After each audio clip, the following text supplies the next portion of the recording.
मैं आता हूँ सुनील जी आपके पास। आज शब्द वास्तव में ही ऐसे हैं जो, हालांकि हम सभी अपने आप को नियंत्रित कर रहे हैं, लेकिन इंसान उद्वेलित तो होता है ना। पर जो सत्ताधीश है वो उद्वेलित नहीं होते हैं। ऐसा लगता है कि समाज के अंदर सुनील जी कोढ़ बढ़ गया है। ये जो कोढ़ है ना समाज का, ये बढ़ गया है। और जब वायलेंस स्टेट स्पॉन्सर्ड हो जाए, जैसे कि 2002 में थी सर, भले ही आप उसे अदालत में प्रूव ना कर पाए कभी, लेकिन सबको पता था कि 2002 में क्या हुआ। सबको पता है कि यहां भी जो मैती समाज को कुकी के खिलाफ जो किया गया, जहां मौतें हुई हैं।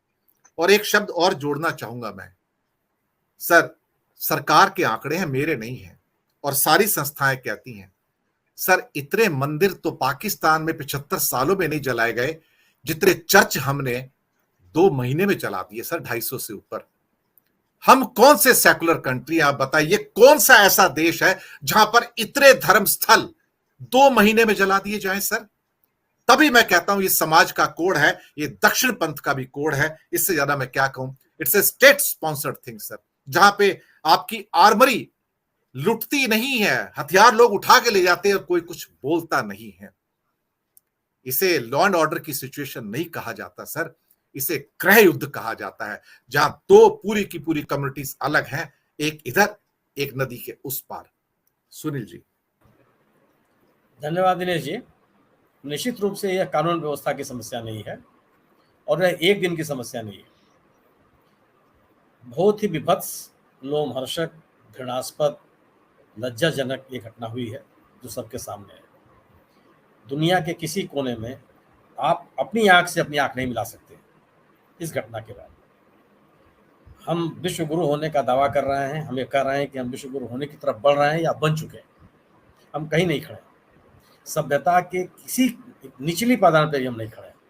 अगर इस तरह की घटना हम बर्दाश्त कर रहे हैं और देख रहे हैं और इन घटनाओं में शामिल लोगों को संरक्षण दे रहे हैं, ये एक दिन की बात नहीं है। अगर पिछले कई दिनों से, महीने, 2 महीने, 3 महीने, 4 महीने से अगर दो समुदायों के बीच में असुरक्षा के भाव इस कदर बढ़ जाए कि उन समुदायों के लोग सरेआम खुले आसमान के नीचे कहें कि हम अपनी सुरक्षा खुद करने के लिए बाध्य हैं, अगर वे कहने लगे कि हमें सरकार पर, सुरक्षा तंत्र पर भरोसा नहीं है, अगर वो ये कहने लगे कि एक समूह दूसरे समूह के प्रति हमलावर है, वो उसके प्रति हिंसात्मक कार्रवाई कर रहा है, या आज थोड़ी घटना शुरू हुई है।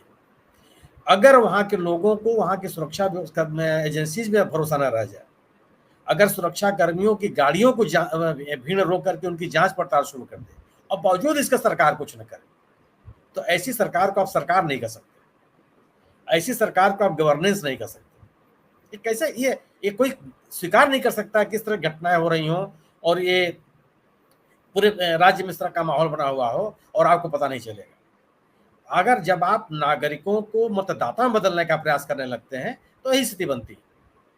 आप जब बहुसंख्यकों की राजनीति करने लगते हैं और लोग सोचते हैं कि बड़ा बड़ा वर्ग केवल मेरा मतदाता बन के रह जाए, तो सरकार यही करती है। सबसे बड़ा खराब जो अफसोसजनक स्थिति यही है कि जिस संस्थागत तरीके से समाज को बांटने का प्रयास किया जा रहा है वो चिंताजनक है। ये बहुत बड़ी चुनौती है, खासकर सिविल सोसाइटी के ऊपर। याद कीजिए ना, 1996 में ऐसी घटना हुई थी, ऐसे ही मैतियों और कोकियों के बीच में संघर्ष हुआ था। नरसिम्हा राव जी की सरकार थी, राज्य में नरसिम्हा राव की सरकार थी और मुख्यमंत्री को बर्खास्त कर दिया गया था। नरसिम्हा राव ने सरकार को बर्खास्त किया, सर्वदलीय बैठकें बुलाई, राष्ट्रपति शासन लागू हुआ और पूरे के पूरे हालात पर नियंत्रण किया गया। सरकार का कोई मतलब होता है? आप याद कीजिए कि जब 2014 में केंद्र की यह सरकार आई है तो उत्तर पूर्व के किसी राज्य में कहीं भी कोई संघर्ष की स्थिति नहीं थी। सभी राज्यों में जितने तरह के विवाद थे, पूर्ववर्ती सरकारों ने उसका समाधान कर लिया था। सभी वर्गों को आपस में बैठा के बात कर लिए थे, समझौते हो गए थे, त्रिपक्षीय समझौते हो गए थे और सब कुछ शांत चल रहा था। कहीं भी कोई इस तरह की स्थिति नहीं थी कि तनाव पर हालात रहे। क्या आपने क्या कर दिया वहां आते? पिछली 2005 इस सरकार के पहले भी 5 साल पहले आपकी सरकार थी, कौन सा समाज आपने बनाया?